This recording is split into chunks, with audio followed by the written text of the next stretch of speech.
A worm stuck on the sidewalk. The sun was glaring, and I had a popsicle with me. Red and blue. 2 quarters change in the pocket of my overalls. I stood there watching it. I didn't help it. Cars sped by on the freeway that cut through our small town. The weeping willow across the street swayed in the breeze. I could hear the neighbors splashing in their new pool. The rainbow of chlorinated light played on the siding. Melted sugar dripped down the wooden stick, over my fingers, onto the broken concrete. And from under the porch crept a stray cat. Dark, dusty fur shone under the high noon sun. The cat came and snapped the worm up in its little mouth. It looked at me for just a moment, dead thing hanging from its teeth, then took its prey back into the dark space under the house. That's probably the earliest memory I have. I was maybe 6. The clearest one from that far back, anyway. I can't remember what happened before or after. I probably went swimming with the neighbors. Who can say? If I don't remember it, and no one else does, did it even happen? I lived in a tiny town on the outskirts of a small town, just north of a big town, northeast of the city. We had a farmhouse, and a big yard with lots of trees. At least until my parents split. I met Nadia when we were on the same tour of Ohio State, probably late junior year. She lived a bit north of me in Michigan. She said we should hang out sometime, and by some miracle, we actually did. We didn't have a ton in common, but we liked each other's company. Didn't hurt that I liked her art, too. My dad left first. Mom sold the house. We moved north, out in the wooded country, and I transferred to Deerland. There I met Alex and Daryl. We were all in the same class, and we spent the last year and a half of high school together. Just Nadia, Alex, Daryl, and I. Then came the eclipse. That long, awful night feels so short now compared to what was to come after. The memory of the eclipse ended, and I was flung forward into the past. Memories disappeared within memories like a mouth eating itself. I descended further into my mind. I got into OSU. Nadia did too, but she settled on Oberlin. She really did have something special. I studied lit and communications. Thought maybe I'd work with a nonprofit, good grades, no real extracurriculars, a lot of time alone. I graduated, I worked here and there, I stayed in on Friday nights and read on Sundays. I watched, day by day, as I wasted my 20s. If things continued as they always had, Scarlet would bleed out in the department building in a few years' time. She's tough, but not so tough she'd get through a bullet to the chest with no help. What would it take? What would I need to do to save her? I wasn't in the past, just the image of it, so I couldn't alter any of the events that took place. All I could change was my mind. Medical school, surgical training, 5 to 7 years plus practical experience. That was out of the question. Combat medic training, 26 weeks to 52 weeks. Torturous, but it would do. I'd have to learn it all from within and hope when the time came, my hands were steady enough to match my head. It was agonizing to not check on Alex, Scarlet, all those years. I knew she was hurting. She was alone. But I couldn't do a thing about it. I went to school again, worked a job I didn't remember, spent time with friends I never knew I had. I took up fencing right before I dropped out of grad school. I saw Dad again. He looked sadder than I remembered. Thinner. Waiting. I waited years and years, worse than waiting. I was cursed by knowledge. I knew so much and could do so little. But I had wanted this. A lifetime ago, I was warned, and I still walked into the dark. There was no going back. It wasn't all bad, though. I was living parts of my life for the first time. Again. I was listening to new music, trying new foods, ruining new relationships. I saw life begin to crack through the sidewalk and reach for the sun. I was slowly, bit by interminable bit, restoring pieces of myself that had been lost. After all, what are we without who we were? I had time to think, too, about the big things in life and about what I want out of it, who I really am and what I want to do. Philosophy 101, I know. What Gertrude Hex said kept coming back to me, too. I saw all my foibles from the outside. Everyone else's, too, none as embarrassing as my own, though, and all the systemic failures that contributed. Maybe Hex was right, and it's just hard to see when you're in the middle of it. But what if there was another way? Then I got the email. I was buzzing with excitement. I'd waited so long. The interview was a strange thing. I talked with Yellow Access, and she quizzed me about a few things. Some of it I remembered. The second half I did not. Before I left, I was introduced to someone from something called the Blank Commission. They pruned the branches of my past once again, but this time I saw it. Then came orientation, lockdown, larks, green floating, Scarlet down, and there I was, holding Scarlet. An archway of light stood in the middle of the lobby. I walked through. A moment later, my shadow followed, and the waiting was over. I was older now, but my face didn't show it. I was free. I was tired. I was home.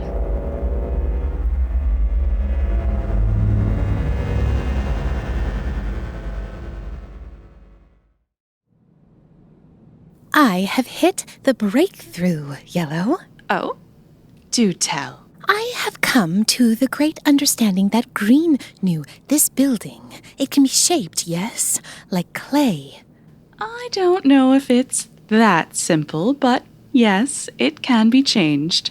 With only my mind, I can change it. It is much to ponder. Yes. On with it. Why must I stop with the building? Why do I not bend the street outside? I should be joyed to make rooms and houses to fill with my thoughts. I don't think I follow. You think you can change anything? I believe this is the understanding I am feeling. Show me. I have already been doing it before now. Where, darling? Prove it. This office looks the same as always, minus a few broken windows. We are not in the building of the department. Oh? You've taken us somewhere? No, you miss the understanding. We go nowhere. The world goes around us. Please do now look at the hidden footage camera. How did you know? Simply see it. That's so many larks. How did you turn them so quickly? The birdsong takes time to latch on. These little ones were not turned. They were fabricated, plucked from my mind into being. You're a conjurer. I see visions, and the visions come to life by those who see them. I think I can do mostly anything. I think. Oh, fantastic work, dear. Now, if you would be so kind as to wear this earpiece. It does not have the image of an earpiece. Newest model. Very clear sound. We do not have the electronics here. Yes, it looks to me very much like a small egg. This is the last step, Lapis lore. Just place it in your ear and the job's done. I do not want the ear egg. I do not. Take it. Or we may have to consider placing a demerit on your record. But, yes, Yellow, I will take the egg.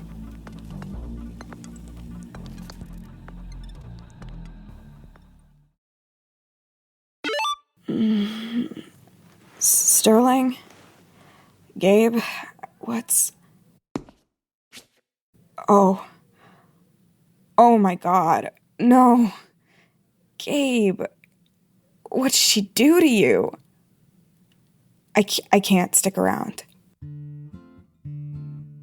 I looked around for a way out, but the door was chained shut. The only exit was, well, the same way we came in. Through the vents. I climbed through bug hell again and got on the freight elevator. It would take me to B1, the parking garage, and I could leave. I wanted to help everyone, but what could I do? Sort their problems alphabetically? Answer the phones? I'd be no help. So I left. I left the building, left the department. I just left. How could I go back after that? I don't know what happened to Sterling. Sorry, Rowan. But it doesn't look good. I'm sorry, Vivi. I mean, I didn't really know him that well, but I appreciate it. Thanks, Nods. And if he is gone, I'm sorry for your loss.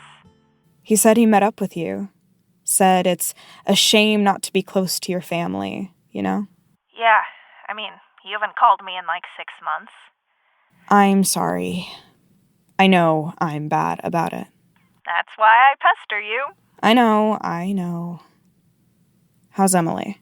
She's fine. I think she got into some weird shit, like weird internet shit. I don't know. But she seems healthy, and she isn't using slurs or anything, so whatever. She moved out to Maryland in June. She's just kind of always been like that. Her and David got engaged, too. No way. Yeah, way. Mom was thrilled. Who'd have guessed she'd be the first to get hitched? Well, I would've. Well, yeah, okay. I get it. We're just built different, huh? Couple of weirdos. You should come visit now that you're unemployed. Again. Yeah. I mean it. Don't just say you'll come here and then blow it off until Christmas, Nods. I know. Need money again? No. I'm fine for now. You can always crash on my couch again if you need to. Just like old times. Just like old bad times. Do you remember when Emily was born? Not really. I was pretty young. Dad always wanted a boy. But he got 3 girls. Sucks to suck. Don't talk about him like that. He was just old school. Whatever. Go on. When Mom came home with her, you cried and cried. Do you remember why? No. Because you thought she'd be my new favorite sister. My new best friend. Oh, God. And then you tore all my posters off the wall and told Mom Em looked like a worm. Damn. Pretty sick burn for that age. I was just thinking about it the other day, and I wondered, why'd you take it out on me? I don't know. I was 4. Fair. Hey, Mom sent me her old cookbook. Want me to make you a copy? How is that thing still holding together? It literally isn't. I had to tape it back together. I don't really cook. It's not about that. It's like a piece of her, you know? You'll regret not having it when she kicks it. Fine. Make me a copy. So, anything new? Seeing anyone? Still nope. All right. You're missing out, though. You're not getting any younger. I have friends, you know. I have hobbies. I have a life. Not everyone needs to get married. I know that, but Mom would really like it if you did. And I'm the one she bugs about it. It's not happening. Are you sure? You go first. So be real with me. Are you know... Ava, I told you like 5 years ago. Yes. It's cool with me, you know. I dated Alex for a year. I brought her to Thanksgiving, and Mom still thought we were roommates until we kissed on the way out. I think she blocked that from her mind. Just saying. You know I'm not a kid anymore, right? You don't need to second-guess everything I do. Do I treat you like a kid? Yes, literally right now. I'm sorry. I don't mean to. I just want the best for you. I know. You should trust me to know what that is. I should trust you more. And you should call more. Call Mom. I'm sure she'd love to tell you Emily's big news. Big old Catholic wedding. Ew. What, too good for God now? When's the last time you went to Mass? Got me there. I guess I'm not really into the whole organized part, but I do think something's out there. I get you. You don't? Not really. You just not believe in anything. I don't know. Isn't it lonely? I don't really care about it. Got bigger problems. What with the world being on fire and having no job and all. It's a hot one, isn't it? Ugh. They better have the wedding in, April, or it's gonna be miserable. Mom would love a cold wedding. How's Mom doing? Surgery went well. I should come up this weekend instead of a call. She's still in PT, though. Maybe I should wait. Nah, come up. It'd make her week. I'll drive up this weekend. Yeah, I'll get some Cap Sav and let Mom know. Love you, Nadia. Love you too, Ava. And I'm sorry. For what? For being like this. Don't apologize for being who you are. We all care about you, even with the whole variance, whatever. We just wish you'd visit more. I know. I like spending time with you all. I'm just tired. Seems like everything's falling off a cliff and I'm just trying to hold on. That's what family's for. To help you hold on, even when you feel like you're on your own. Good family, anyway. Some of my friends' parents would pry their fingers off the ledge with a smile. Fucking Baptists. But they can go to hell. In fact, and if I had my way, I'd make sure of that as soon as possible. I appreciate it. I really do. See you Friday. Jasmine was vaulted back into the office, back into her present consciousness. She was disorientated, exhausted beyond words, but she was back. You're back too. You're here. Jasmine indeed heard a familiar voice. Wait. You're here? No, that's not... That can't be... Unless... There was no time for conjecture now. Before her lay Scarlet, hot red blood oozing from her chest. Jasmine sprinted to the lobby bathroom where they kept one of the emergency kits. Gunshot wound first aid and a deadbolt behind the door in case of an aggressor. This should slow the bleeding. Stay with me, Scarlet. Hey, do you remember when we ate pretzels at the mall? Why would I... And that awful cooking wine? Come on, you remember. That night. In the woods. Wait. Liv? Olivia? You can't be the same. How did I forget? Shh. I'm Jasmine here. How did... The blank commission. They got to us just before we got out. But I'm here for you. I've always been here. You were always there. 4 of us, in the Jeep. Yeah.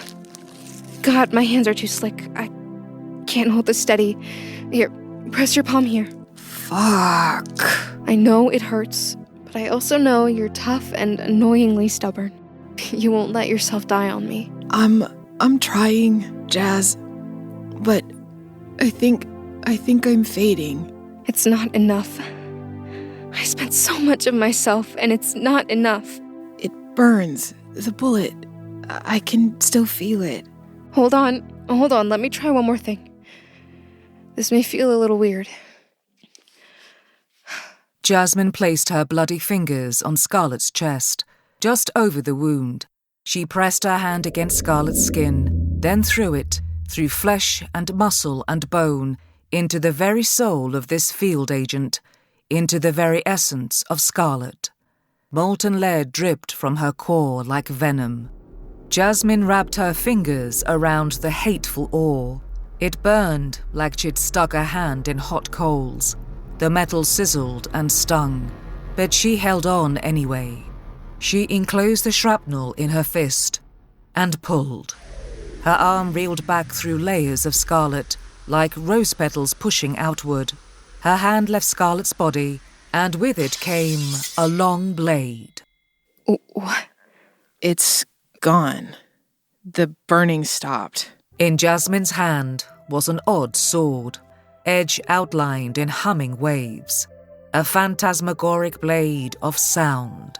She swung it once, and the air rippled around it. Holy shit, dude. There's time to check that out later. How's the bleeding? I think it's slowing down. I'm so weak. You're not weak. I've never seen so much blood. I know. Stay still. Let me get it sealed. How? How did you do any of this? I'm a combat medic. Bullshit. You never mentioned that. Because I wasn't before. Or I didn't know I was. But now I am. I think I can sit up. Whoa, hey, take it slow.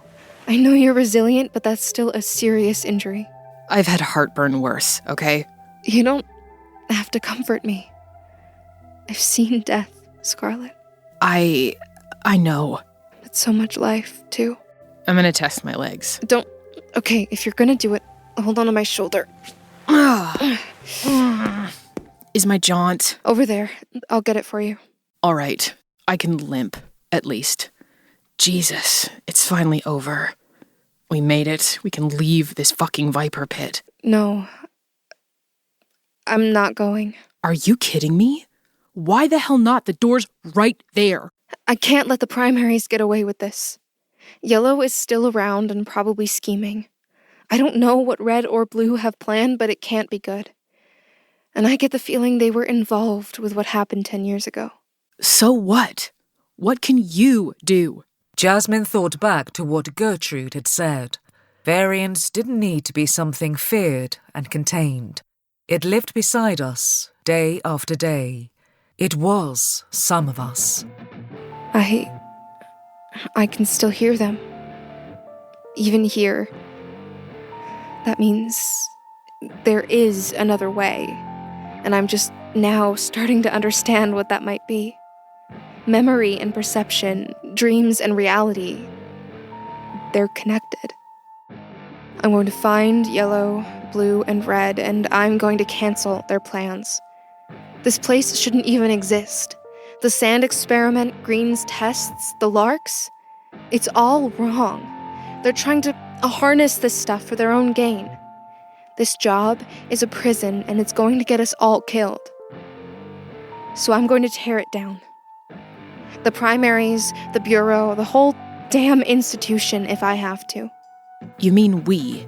Hmm? We are going to stop them. We are going to tear the system down. You'll need as many comrades as you can get if you're planning a showdown with the primaries. I'm coming with you. Scarlet, you're barely standing. Give me 20 minutes and I can kick your ass again. I want you to leave. I want you to get home safe and sound. I can't see a friend hurt again. Too damn bad, Jazz. You thought I was stubborn before? I just took a bullet and lived. I'm fucking invincible. Nobody can tell me what to do ever again.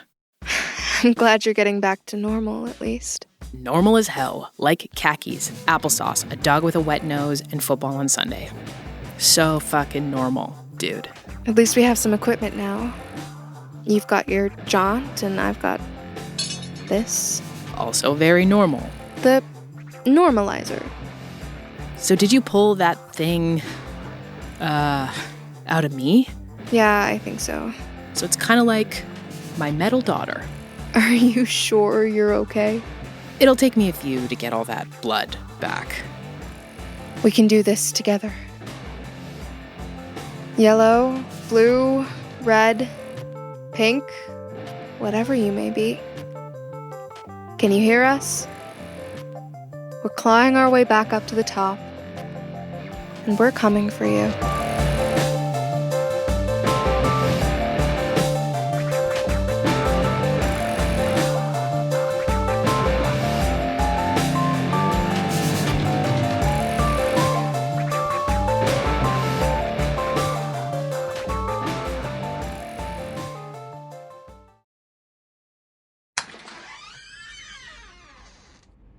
Good evening, real son of a bitch. Not now. I'm about to clock out. Come back. Wait. Dost thou not remember? Yeah? The titular and singular.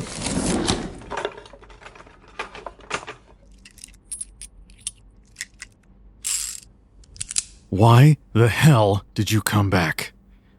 How? There's no need for such violence. Nya is not here to dominate or destroy. Nya is here to converse. You like whiskey?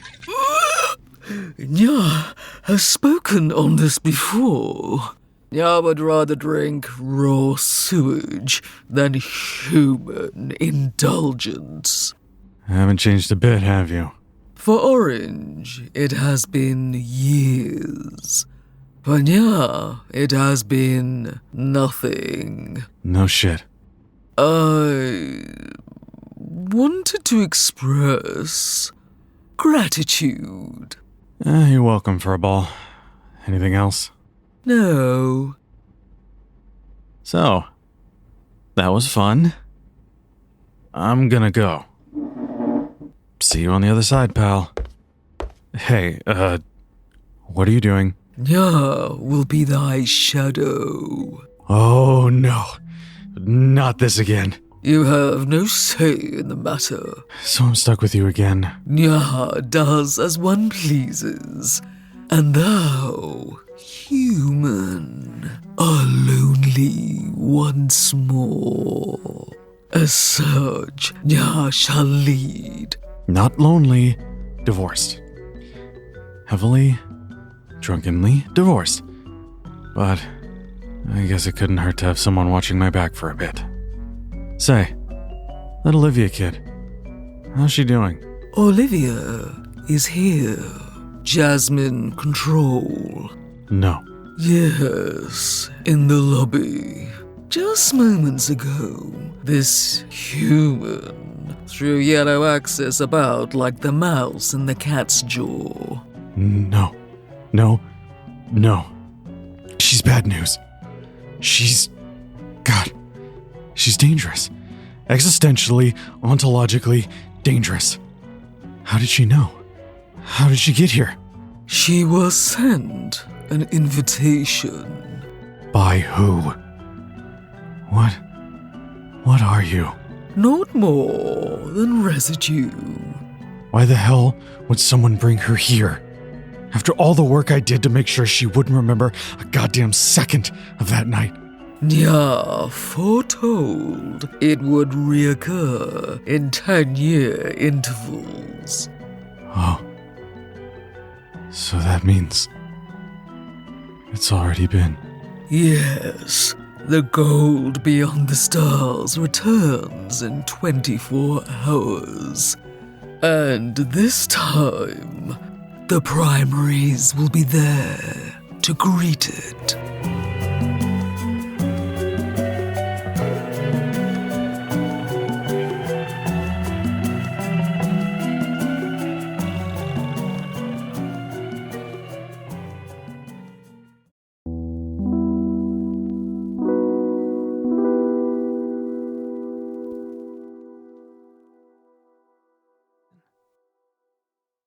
Hey everybody, it's Creator Rat Grimes here, and that was the end of Season 2. There will be one more season, coming probably next fall or winter. I'd like to thank the cast of this episode: Jess Syratt, M. Carlson, Tatiana Gefter, Tal Minear, Cody Heath, Maria Corcobado, and Emily Kellogg. Next, I want to thank our $10 patrons: Josh, Sam, Percy, Sirius, Danielle, Silvaris, Fortune Chaos, Starlight, Glitched Frost, Riley, Nolan, Tibbs, Feldheim C, Patricia, and Gads. And lastly, I want to thank all of you for listening, tuning in, sharing everything you've done for the show so far. If you want to support the show, you can always go over to patreon.com/somewhereohio. But you can also help us by sharing with friends, sharing it online, talking about it, and leaving us reviews and ratings on your platform of choice wherever you listen to podcasts. It can help us jump up the charts a bit and get a few more listeners. So again, thank you all. Until next season.